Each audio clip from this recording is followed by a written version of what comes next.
Hello friends, तैयारी शानदार चल रही होगी। सभी मन लगाकर पढ़ रहे होंगे।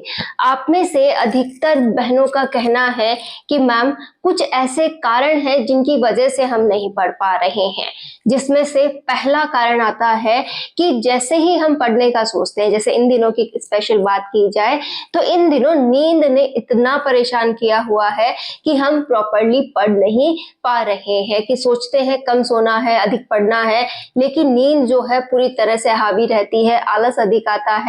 साथ ही साथ एग्जाम नजदीक आने से जो डर लगता है उसकी वजह से पहले ही मन में एक अलग घबराहट है। कभी कभी तो हमें गिव अप करने का सोच लेते हैं, सोचते हैं कि छोड़ो इस वैकेंसी में अपना कुछ नहीं हो सकता, देखो पढ़ाई पूरा नहीं गया है तो कैसे इसमें अपना सिलेक्शन होगा। ऐसा करते हैं, नई वैकेंसी की तैयारी करते हैं। ऐसी बहुत सी उधड़बुन हम में चल रही है, कैसे हम पढ़ाई में मन लगाएं, कैसे अपने आप को हम समर्पित करें, और ये और है कि समय कैसे निकालें, इतना समय कैसे मैनेज होगा, क्योंकि दोनों पेपर्स हैं, दोनों को हमें साथ लेकर चलना है तो हम बिल्कुल भी मैनेज नहीं कर पा रहे हैं। तो आज मैं आपके सामने कुछ ऐसे बिंदु रखने वाली हूँ जिनके यूज से आप बहुत अच्छा समय पढ़ने के लिए निकाल सकते हैं।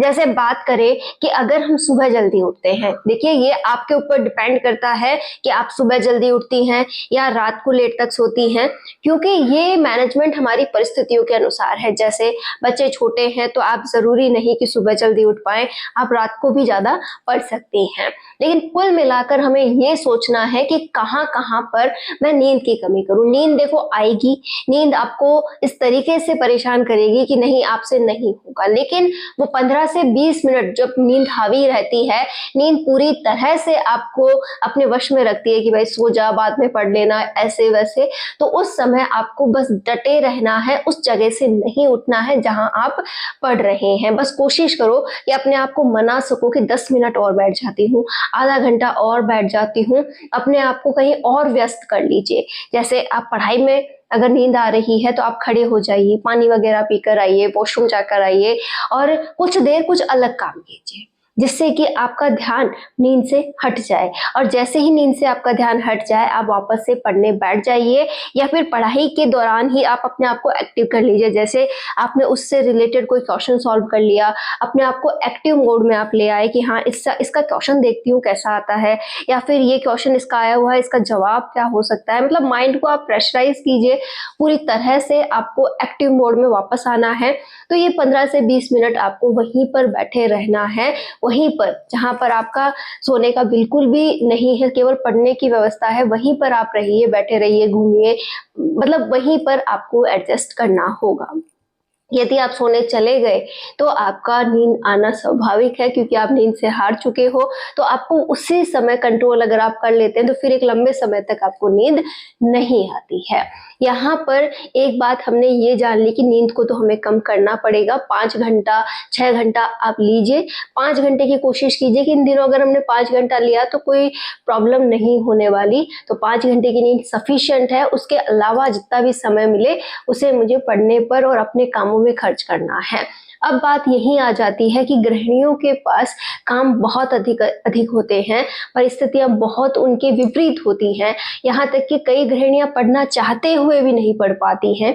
तो यहाँ हमें एक बात का ध्यान रखना है कि जब भी हम फ्री हैं हम बुक लेकर के बैठे, बुक से पढ़े, ठीक है। और जब भी हम फ्री नहीं है, ठीक है, जैसे हम कोई काम कर रहे हैं या कुछ भी कर रहे हैं, हमें क्या करना है कि अपनी पढ़ाई का जो भी बिंदु हमने पढ़ा था उसे पूरा रिकॉल करना है कि हाँ मुझे क्या आया, क्या समझ में आया, इसके कैसे क्वेश्चंस थे। अपने आप को एक्टिव रखिए। मतलब मेरे कहने का ये है कि जब हम पूरा काम कंप्लीट करते हुए पूरे ध्यान को काम में ही लगाए रखते हैं और इधर उधर की बातें हमारे दिमाग में चलाए रखते हैं, और जब हम फ्री होते हैं और एकाएक पढ़ने आते हैं ना तो पढ़ाई नहीं होती है। हमें लगता है कि आधा घंटा और रेस्ट करूं उसके बाद पढ़ने आऊं। ये बहुत कॉमन पॉइंट है, आप एक बार अपने अंदर भी झांक के देखिएगा। ये गलती आपसे भी हो रही होगी कि हम सुबह उठकर जब तक काम कंप्लीट नहीं होता है पूरी तरह से काम में व्यस्त हैं, किसी ना किसी बात में व्यस्त हैं, और जब हम एकाएक काम कंप्लीट करते हुए पढ़ने आते हैं तो पहले तो हमारे पढ़ने आने का मन नहीं करता, अरे इतना वजन सा लगता है कि पढ़ाई करनी है।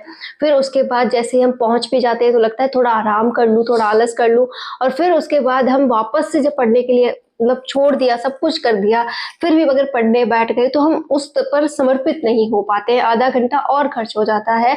और कहीं कहीं तो लोगों के साथ ये भी प्रॉब्लम है कि समय ही इतना मिलता है कि वो समय इधर उधर की व्यवस्था में ही निकल जाता है और टॉपिक बिल्कुल भी पढ़ा नहीं जाता। तो इसका तोड़ यही है कि आप पूरी तरह से हर समय पढ़ाई को समर्पित रहें, कि आप काम भी कर रहे हैं तो भी आपके मन में, मस्तिष्क में पूरी तरह पढ़ाई हावी होनी चाहिए, ताकि एकाएक जब आप काम से फ्री होकर के पढ़ाई की तरफ लौटे तो भी आपका ध्यान पढ़ाई से ना हटे। एक बार ये वाला तरीका जरूर अपना के देखिए, अपने आप को पढ़ाई से दूर ना करें। कहते हैं ना, कंसिस्टेंसी टूटनी नहीं चाहिए। हाउसवाइफ पे तो वो और ज्यादा लागू होती है कि अगर आप ये कंसिस्टेंसी तोड़ देते हैं, जैसे आप ज्यादा नहीं पढ़ पाते हैं पहले ही बैठ के, और फिर अगर ये भी तोड़ देते हैं कि काम के दौरान भी आपने कुछ नहीं किया, कुछ भी रिकॉल नहीं किया, कुछ भी नया पढ़ाई का नहीं सुना, और कुछ भी अगर आप पढ़ाई से रिलेटेड कनेक्टेड नहीं है, तो आप वापस से पढ़ने बैठने में बहुत समय लेंगे और बैठ भी गए तो एक टॉपिक कंप्लीट नहीं कर पाएंगे। इससे बेटर ऑप्शन ये है कि अपनी जो भी रणनीति है उसे रात को ही बनाकर सोएं। मैंने 10 घंटे 12 घंटे का जरूर लिखा है, लेकिन ये हर इंसान को मिल जाए जरूरी नहीं। तो आपको जितना भी समय मिलता है उस समय को आपको लेना है और उसमें ये कोशिश करनी है कि आप क्या करें, जितना टॉपिक आपने डिसाइड किया है वो कंप्लीट कर पाए। उसके लिए हो सकता है आपको कई सेक्रीफाइस करने पड़ जाए, कई कामों में कटौती करनी पड़ जाए, कई बार नींद में कटौती करनी पड़ जाए, आपको बहुत कुछ छोड़ना पड़ सकता है, लेकिन आप तैयार रहिए। और ये बात ध्यान में रखिए कि इन दिनों पहली प्रायोरिटी आपकी क्या है, पढ़ाई है। बाकी सभी काम इस 1 महीने के बाद हो सकते हैं, लेकिन ये 1 महीना वापस से आपको एग्जाम का नहीं मिल सकता। तो ये आप सोचिए कि किस तरीके से आप मैनेज करें, कैसे अपने आप को हर समय पढ़ाई के लिए तैयार रखें, क्योंकि एकाएक सब कुछ करके वापस से पढ़ने बैठना मुश्किल है। ये वाली बात आप एक्सेप्ट कर लीजिए, सबसे बड़ी गलती होती है हमारी तरफ से, और इससे हम पढ़ाई से पिछड़ जाते हैं। इसका बेस्ट ऑप्शन है कि जब भी आप फ्री हो, जब भी आप पढ़ने बैठे, पूरे समर्पण के साथ बैठे और अपने लिए हर वक्त पढ़ाई के लिए तैयार रहें। कि आपको अगर कोई सुनना है, किसी टॉपिक को सुनना है, तो आप कोई क्लास है उसे डाउनलोड कर लीजिए, उसे प्रॉपरली सुन लीजिए और उससे रिलेटेड बाद में आप टॉपिक पढ़िए, आपको बहुत ईजी लगेगा। आपने अगर पूरा सिलेबस कर लिया है तो उन टॉपिक्स को वापस से सुनेंगे तो वो वापस से रिकॉल हो जाएंगे। तो मेरे जो 12 घंटे लिखने का तरीका जो मैंने थंबनेल में डाला है कि आप 12 घंटे पढ़ सकती हैं, उसका नजरिया यही है कि जो समय आपको बैठकर पढ़ने का मिला वो तो है ही, आप काम के दौरान भी पढ़ाई कर सकती हैं। आपने जो पढ़ लिया उसे किसी और से पढ़ लीजिए, आपने जो पढ़ना है उसे किसी और से सुन लीजिए, या फिर आप जो पढ़ने वाली हैं उसे भी आप क्या कर सकती हैं, पूरा एक बार सुन सकती हैं। एक और तरीका है, जो पढ़ चुकी है उसे रिवाइज कर सकती हैं, तो काम के दौरान भी हम एक्टिव रह सकते हैं।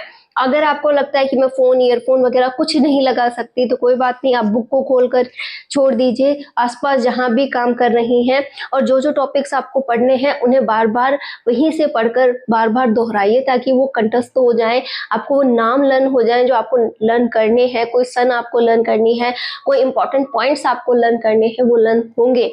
तो ये वाला पॉइंट आप जरूर अप्लाई करके देखें कि आपको काम के दौरान भी अपने मस्तिष्क में केवल पढ़ाई की बातें रखनी है। इस दुनियादारी की बातों से आपको कोई लेना देना नहीं होना चाहिए। इस दुनियादारी की बातों से आपका कोई लेना देना नहीं होना चाहिए, क्योंकि आपका जो भी आत्मसम्मान है वो ही आप ही लौटा सकती हैं। अपने लिए जो करना है वो आप ही कर सकती हैं।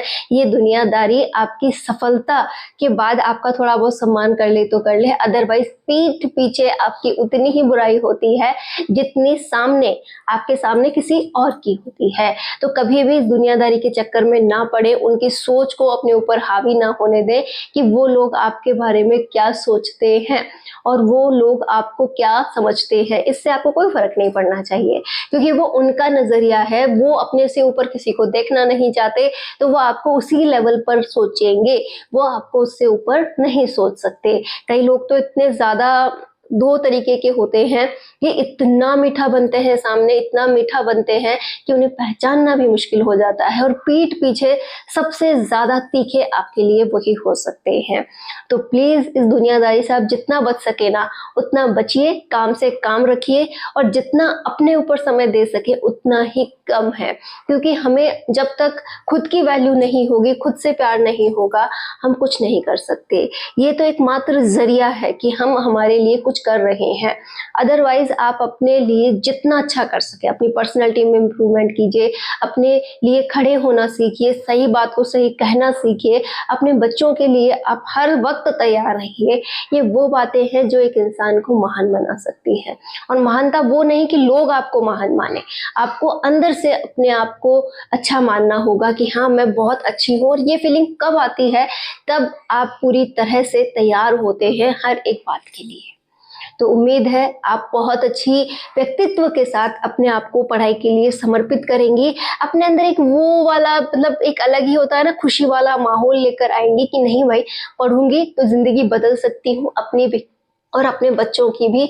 मेरी लाइफ देखना ऐसी हो जाएगी। अब ऐसी हो जाएगी का सुनहरा सपना आपकी आंखों में जरूर होगा, और उस सपने के पीछे भागना स्टार्ट कीजिए, और उसके लिए जितना हो सके अच्छे ख्वाब बुनिए, और उनको पूरा करने के लिए ये पढ़ाई जारी रखिए। मुश्किल जरूर होगी लेकिन जिंदगी आके आसान हो जाएगी। All the best.